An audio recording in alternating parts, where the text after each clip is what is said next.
오늘 본문 15절은 앞에 부분과 뒤에 부분이 나뉘어져 있습니다. 15절은 이렇게 시작하지요. 나단이 자기 집으로 돌아갔다. 뭘 하고 돌아갔지요? 다윗이 이제 밧세바 우리아의 아내와 범죄하고 그리고 그 우리아는 죽이고 이런 일들을 보며 하나님께서 그 모습을 악하게 보시고 나단을 보내서 다윗에게 네가 범죄하였다. 네가 하나님의 징계를 받을 것이다. 이런 하나님의 이야기를 전하고 돌아갑니다. 근데 그 징계 내용이 무엇입니까? 앞에 13절과 14절을 보면 이제 나단이 와서 하나님께서 당신이 범죄한 것을 알고 계시오 라고 전했을 때 다윗이 나단에게 말합니다. 내가 여호와께 죄를 범하였습니다 라고 고백하니까 나단이 다윗에게 말합니다. 여호와께서도 당신의 죄를 용서하셨습니다. 그러므로 당신이 죽지는 않을 것입니다 라고 말하며 그러나 이 일로 말미암아 여호와의 원수가 크게 비방할 거리를 왜? 다윗이 하나님의 명예였거든요. 다윗이 하나님의 사람이라는 것을 온 세상이 알고 있었거든요. 근데 다윗이 그렇게 범죄함으로 하나님의 명예가 땅에 떨어지는, 그래서 그 원수가 크게 비방할 거리를 갖게 했으니 당신은 징계를 받습니다. 그런데 그 징계의 내용이 뭐냐 하면 지금 낳은 이제 아기가 죽을 것입니다 라고 하는 이야기를 듣습니다. 그 이야기를 들은 다윗은 아마 내가 죄를 지었는데 왜 아기한테 그러실까? 아기가 무슨 죄가 있다고 그러실까? 아니면 설마 그렇게까지야 하실까? 라고 생각했을지도 모르겠습니다. 그런데 정말로 아기가 심하게 아프기 시작합니다. 그 15절의 뒷부분은 우리아의 아내가 다윗에게 낳은 아이를 여호와께서 치심에 심히 알았다 라고 기록합니다. 이 말은 이 아이가 아프고 이제 후에 죽게 되는 그 모든 것이 하나님께서 하셨다라는 것을 분명히 표현하고 있는 것입니다. 아이가 아프기 시작했을 때 다윗은 어떻게 합니까? 하나님의 뜻이 그러시다면 할 수 없지 그럽니까? 아니요. 그는 기도합니다. 16절입니다.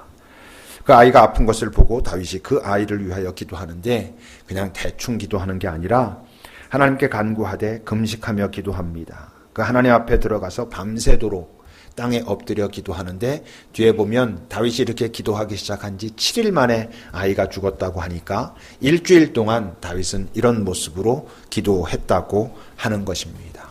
목숨을 걸고 기도한 것입니다. 그런데 결과는 어떻게 되지요? 아기가 죽습니다.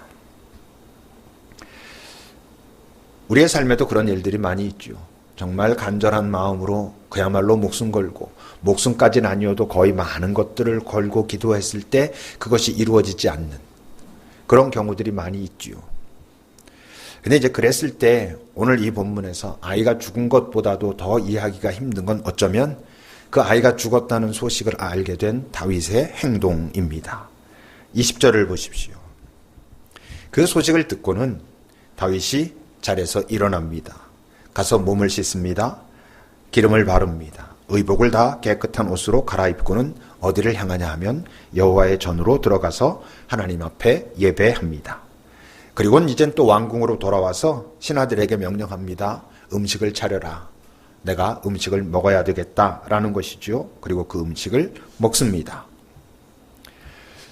언뜻 보면 이 사람이 지금 일주일 동안 기도한 것이 진심이었나? 라고 그 기도의 진정성을 의심할 만한 그런 행동인 거죠.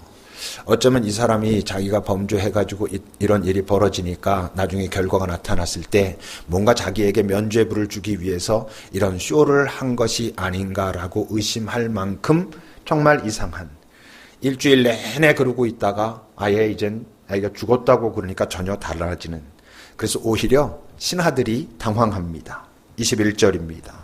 이제 그 모습을 보고 그의 신하들이 말합니다. 아니 도대체 아이가 살았을 땐 그를 위하여 밥도 먹지 않고 그렇게 통곡하며 하나님 앞에서 기도하더니 아기가 죽었다고 하니까 이젠 아무 일도 없었다는 듯이 일어나서 그렇게 음식을 드시니 도대체 지금 무엇입니까? 라고 물은 것이지요. 이들이 이럴 만도 한 것이 다윗이 하도 간절한 마음으로 그야말로 목숨 걸고 그러고 있으니까 아이가 죽었다는 소식을 이야기하기도 걱정하고 주저하고 그랬거든요. 그 18절을 보세요. 이래 만에 그 아이가 죽었을 때 다윗의 신하들은 아이가 죽은 것을 왕에게 아뢰기를 두려워합니다. 왜? 아이가 살았을 때 우리가 그에게 말하여도, 다시 말해서 이제 그건 일어나셔야 됩니다. 왕, 당신은 당신 혼자가 아니지 않습니까? 일어나셔서 드시고 정신을 차리셔야 됩니다. 할 때에도 전혀 움직이지 않았었는데 이제 아이가 죽은 것을 어떻게 그에게 말하겠냐? 그가 앞으로 어떻게 행동할 줄 알고 혹시 이 사람이 정말 자해라도 하면 어떻게 하느냐? 아마 이런 염려들을 했다고 하는 것이죠. 더군다나 아까 우리가 읽었던 그 다윗의 행위는 오늘 성경은 아주 명확하게, 의도적으로 명확하게 아이가 죽고 나서 바로 일어난 일이라는 것을 지금 표현하고 있습니다. 다시 말하면 아이가 죽고 나서 한 6개월쯤 마음을 추스리고 몸을 추스리고 그러고 나서 그가 하나님 앞에 경배하고 내가 이제 정신을 차리고 살아야 되겠다라고 한 게 아니고 아기가 죽고서 바로 이렇게 행동했다라고 말합니다. 이게 정말 가능한 것일까? 여러분들 같으면 이것이 아니면 조금만 노력하면 과연 가능할까? 우선 우리가 이런 다윗을 알기 위해서 먼저 살펴봐야 할 것이 뭐냐면 이 다윗의 기도의 모습입니다. 16절과 17절을 다시 여러분 보십시오. 이제 아이가 아프다는 이야기를 듣고 아이를 위하여 하나님 앞에 가서 간구하되 금식하고 그 안에서 밤새도록 통곡하며 그렇게 기도한 것입니다. 그러니 그 집의 늙은 자들이 그 곁에 서서 다윗을 땅에서 일으키려고 해도 왕이 듣지 않습니다. 먹지 않겠다라고 했던 것이죠.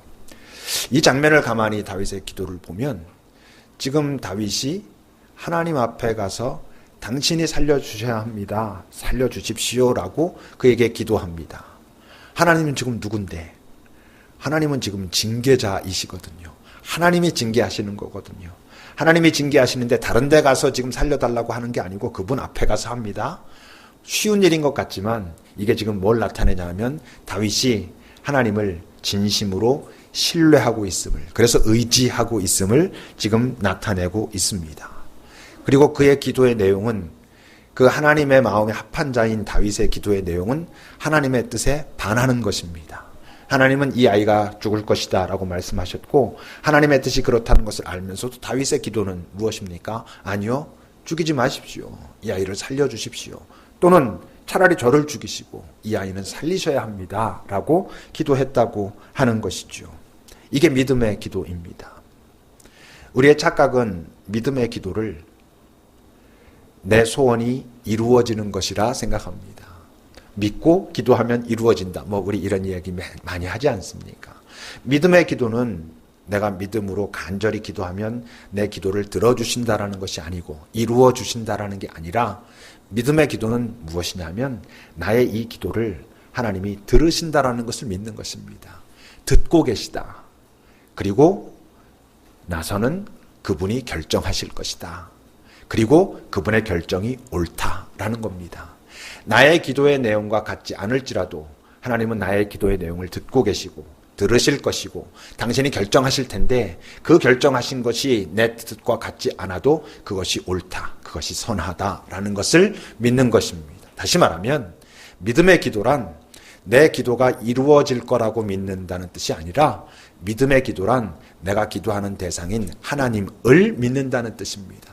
그분의 선하심을, 그분의 사랑을, 그분의 궁극적인 결론을 내가 믿는다라는 것이 믿음의 기도입니다. 그는 어떻게 이런 믿음의 기도를 내 뜻과 같지 않아도 나는 하나님께 간절히 진심으로 아뢰을 것이고 그 결론이 내 뜻과 같지 않게 드러날지라도 나는 여전히 그분을 신뢰할 것이다 라고 하는 그것이 어떻게 가능했을까요? 그가 이런 기도를, 그런 삶을 살 수 있었던 근거에 대한 그 힌트가 거기 있는데 22절을 여러분 보세요.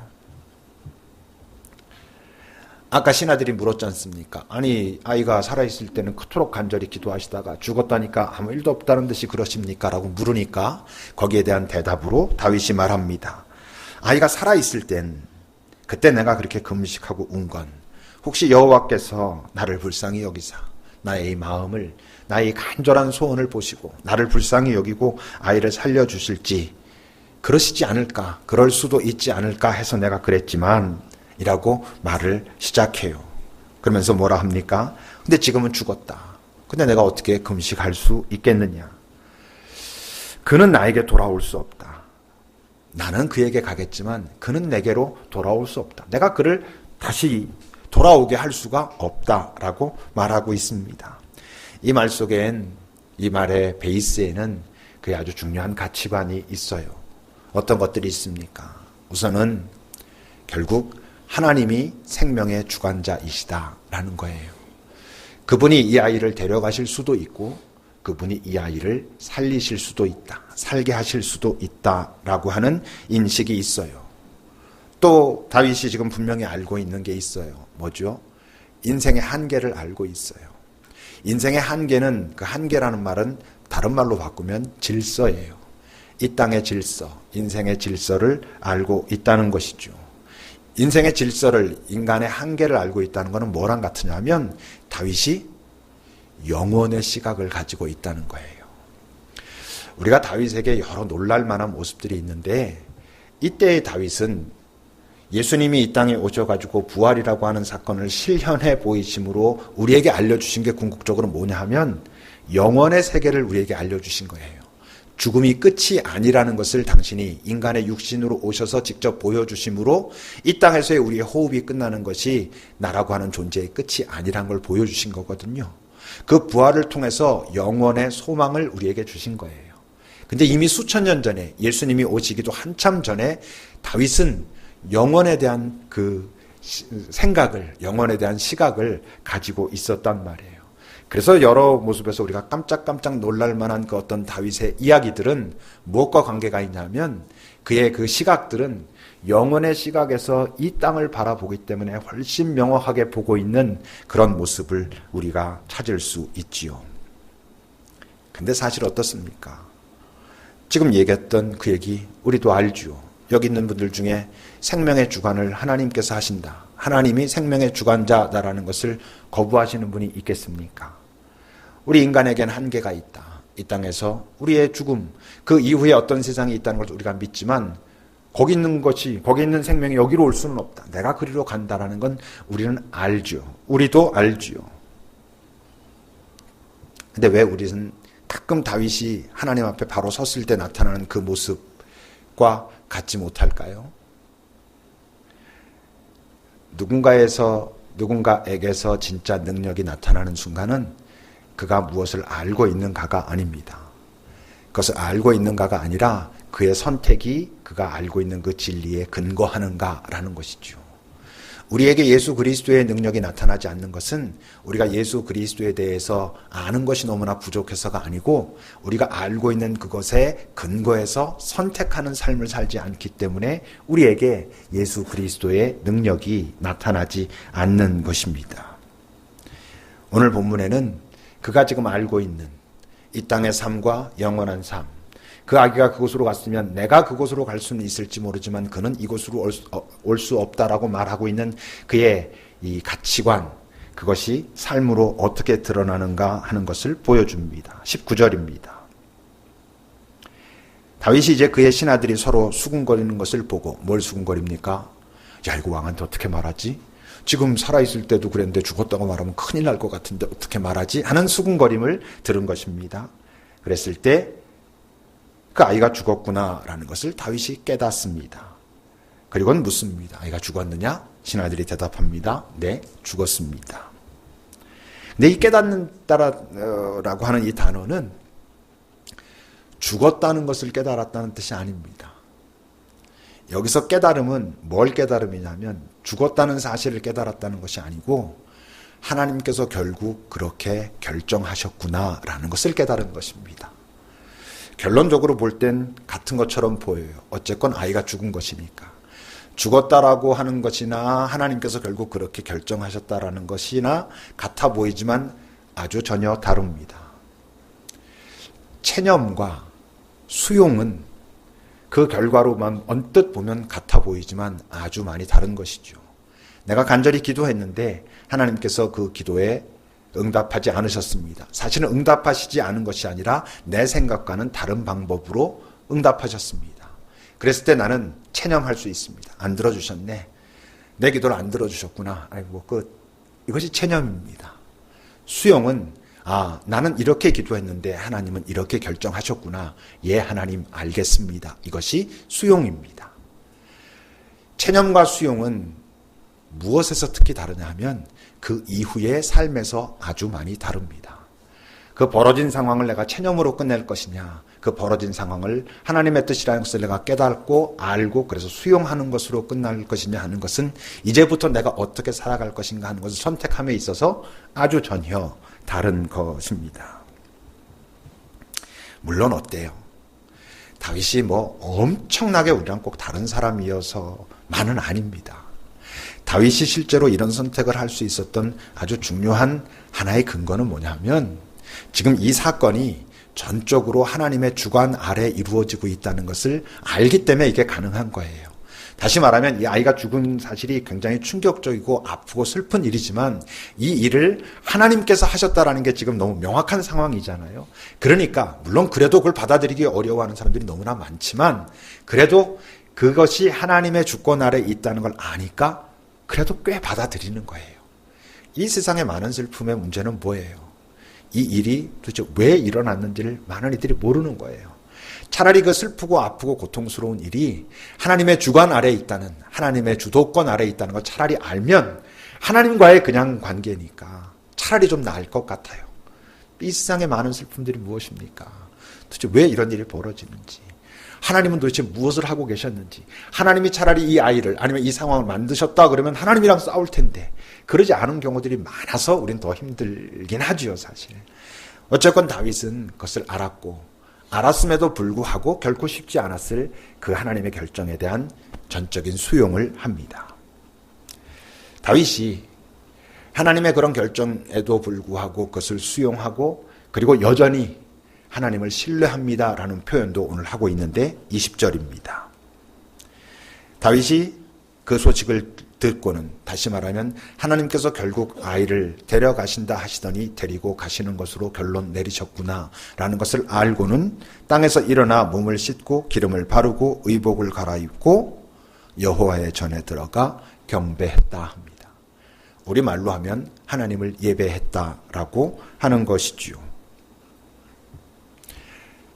자기의 마음이 지금 예배할 만한 상태입니까? 아닙니다. 우리로 말하면 예배할 만한 상태가 아닌 것이지요.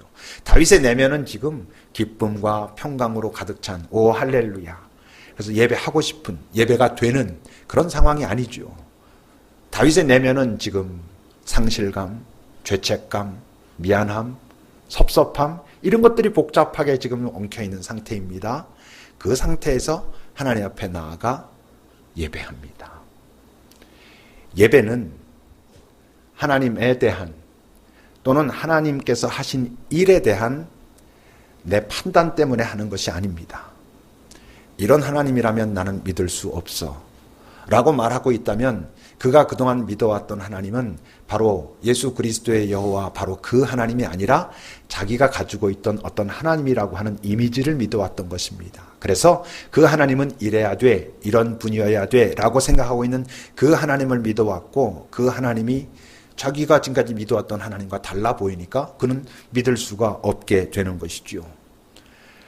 하나님을 예배하는 건 그가 예배할 만한 내게 합당한 이유가 있기 때문에 예배하는 게 아니라 그냥 그가 하나님이시기 때문에 예배하는 것이고 그게 참 이상해 보이지만 매우 비합리적이고 비이성적으로 들릴지 모르지만 바로 그게 믿음이라는 것입니다. 이제 그러고 그가 뭘 합니까? 20절 뒷부분을 보면 아까도 우리가 본 것처럼 하나님을 예배하고는 왕궁으로 돌아와서 음식을 차리라 하고 그는 음식을 먹습니다. 뭐 하는 걸까요? 야, 내가 일주일 동안 굶었더니 배가 고프다. 뭐 이런 건 아니었을 겁니다. 이가 지금 하고 있는 이 행동, 억지로라도 내가 음식을 먹어야 되겠다라고 하는 이 행동은 뭘 의미해요? 이제부턴 또 내가 살아내야 할 삶을 살기 시작하겠다. 이것이죠. 지금 벌어진 상황이 너무 참담하고 내가 미안하고 부끄럽지만 그러나 하나님께서 이렇게 결정하셨다면 이젠 여기서만 멈출 수는 없으니까 내가 또 살아야 되겠다. 내 삶을 하나님께서 내게 살라 하시는 그 삶을 살아야 되겠다라는 마음을 표현하고 있습니다. 그러니 어때요?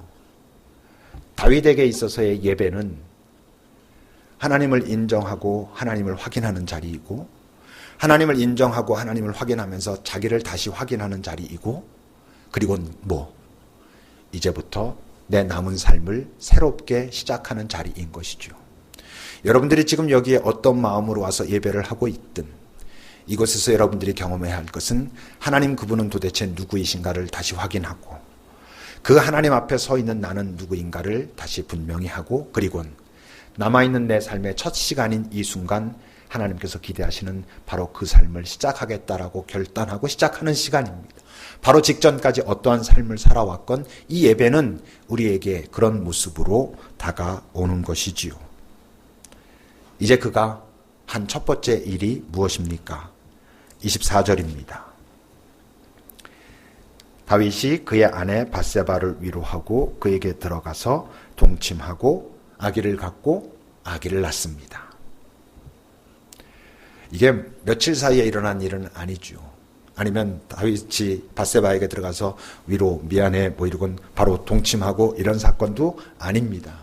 이 사건은 이렇게 한 문장으로 나와 있지만 첫 번째는 밧세바와 관계를 회복했다는 것입니다. 그러니 그러려니까 처음에 들어가서는 그에게 사과하죠. 사실 내 마음에 이랬다. 처음에 출발 내 마음이 이랬던 것을 나 인정한다. 너에게 미안하다. 우리아에 대한 마음은 내가 이랬고 그때 이런 악한 마음이었고 이렇게 행동했고 이래서 너도 아팠고 우리아에게 내가 참 어떻게 갚을 수 없는 죄를 지었다. 이런 어떤 화해의 과정이 있는 것이죠. 깊은 사과와 관계의 재정립의 시간들이 있었고, 그리고 그는 동침합니다. 이 동침은 더 이상 정욕이 아니죠. 처음에 밧세바를 봤을 때 그의 마음속에서 들끓어 올랐던 정욕으로가 아니라 아직까지 얼마나 온전한 사랑인지는 모르지만 사랑의 분위기 속에서 그와 동침합니다. 성경은요, 오늘 본문에서 보면 맨 앞에서 그 아기를 죽이신다라고 할 때는 우리아의 아내에게서 낳은 그 아기라고 말해요. 오늘 이 24절에서는 다윗이 그의 아내 밧세바를 위로했다라고 말합니다. 이건 하나님께서 이 상황을 이제 인정해 주셨다라는 것을 말하고 있지요. 이제 그럼에도 불구하고 솔로몬이라는 아기를 낳았을 때 나단이 찾아온 거예요. 어땠을 것 같아요? 아주 평화롭게 그 다윗이 솔로몬을 안고 나단을 아주 기쁜 마음으로 맞이했겠습니까? 아마 또 덜컹했겠죠. 혹시 또 와서 무슨 말을 할까? 혹시 하나님이 기뻐하시지 않았던 것은 아닐까? 이런 마음이 왜 없었겠습니까? 여러분, 하나님을 알수록 하나님은 참 두렵습니다. 우리의 문제는요, 하나님을 처음 알고 그의 사랑을 알고 그분이 대단하다 이러다가 시간이 많이 지나가면서 이제 하나님이 편해지는 걸 너무 하나님이 쉬워진다니까요. 그 증거가 뭐냐 하면 하나님에 대한 두려움이 없어지면서 하나님을 믿는다 하면서도 우리는 점점 세상에 대한 두려움이 커져가는 거예요. 하나님을 잘 두려워할 줄 알면 하나님의 두려움이라는 것은, 하나님에 대한 두려움이라는 건 어떤 공포심, 벌받을 것 같은 이런 의미가 아니라 그분의 위대함, 그분의 크심, 그분의 사랑, 그분의 영광, 위엄, 정말 그분의 바로 그분다움 때문에 인간이 그분 앞에서 가질 수밖에 없는 그 심령의 가난함, 겸손함, 그게 그 두려움이죠. 그 두려움이 커질수록 이 세상에 대한 두려움은 작아지게 돼 있습니다. 그래서 결국 하나님에 대한 두려움이 잘 큰 사람일수록 이 세상에서는 훨씬 자유로운 삶을 살아가는 그런 역사를 사는 것이고, 주님께서 우리에게 기대하시는 이 땅에서의 그리스도인들의 삶의 모습은 바로 하나님의 하나님 되심을 인정하기 때문에 이 세상에서 훨씬 평화롭고 자유로운 삶, 삭개오에게 말씀하셨던 오늘 이 집에 구원이 이르렀다. 죽어서 천국 가는 게 아니고 지금 네가 구원을 살기 시작했다. 네가 지금까지 돈, 권력 이것이 너를 지켜준다고 믿어왔다가 너 존재 자체가 귀하다는 것을, 나눔과 함께 더불어 살아가는 것이 귀하다는 것을 알고 있는 이 순간 너는 구원을 살기 시작했다라고 하는 그 삶을 말한다고 하는 것입니다. 다윗이 인생의 골짜기를 지나면서, 절망을 지나면서 결국 경험한 하나님은 어떤 분이십니까?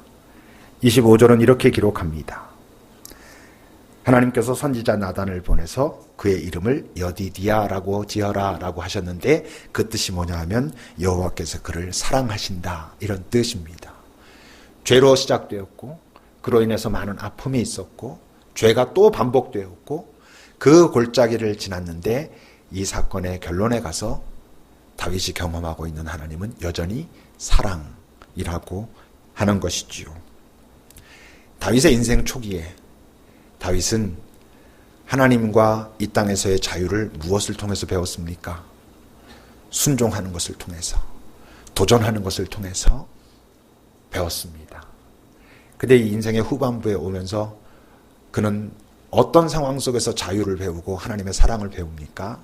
죄를 통해서, 실수를 통해서도 그것을 배웁니다. 다시 말하면 절망 속에서도 내가 정신을 똑바로 차리고 있으면, 그곳에서도 내가 하나님을 찾고 발견할 수 있다면 이 절망조차도, 이 죄악조차도 하나님과 더 가까워질 수 있는, 이 세상에서 더 자유로워질 수 있는 아주 소중한 통로가 될 수 있구나라는 것을 배운 것입니다.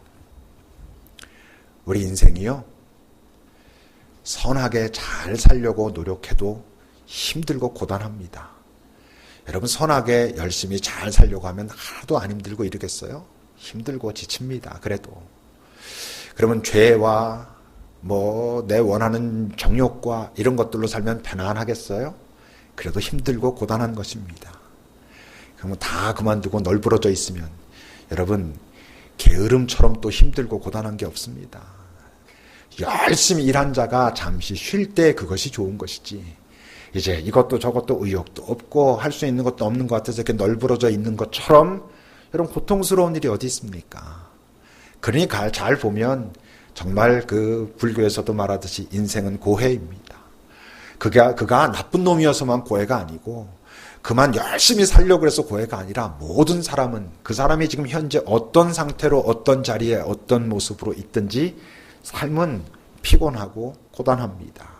문제는 그 상황에서 내가 정신을 똑바로 차리고 그 상황을 피하지 않고 그 상황을 직면하면서 그 상황 속에 그것이 선한 것이건 악한 것이건 그 상황 속에 여전히 계시는 하나님을 향하여 설 것인가 하는 것입니다. 그랬을 때 그가 어디에 있건 결국 그가 경험하는 것은 여디디아, 하나님께서 사랑하신다라는 것입니다. 기도합시다. 내게 오늘 주님께서 하시는 주의 음성을 여러분 잘 마음에 새기며 주님과 잠시 대화해 보십시오.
주님께서 이 땅에 오셔서 우리에게 그토록 가르쳐주고 싶어 하셨던 건 이 땅에서 내가 원하는 것을 잘 이루며 사는 법이 아니라 이 땅의 많은 질서들을 하나님의 시각으로 바라볼 수 있는 것, 그래서 이 세상에서 벌어지고 있는 많은 상황들의 실체를 보게 되는 것, 진짜가 무엇인지, 무엇이 하나님의 나라와 다 있는지를 알게 하시는 것, 그리고 그것을 살아갈 수 있는 능력과 그때 누릴 수 있는 자유를 주셨다는 것을 우리로 하여금 알게 하소서.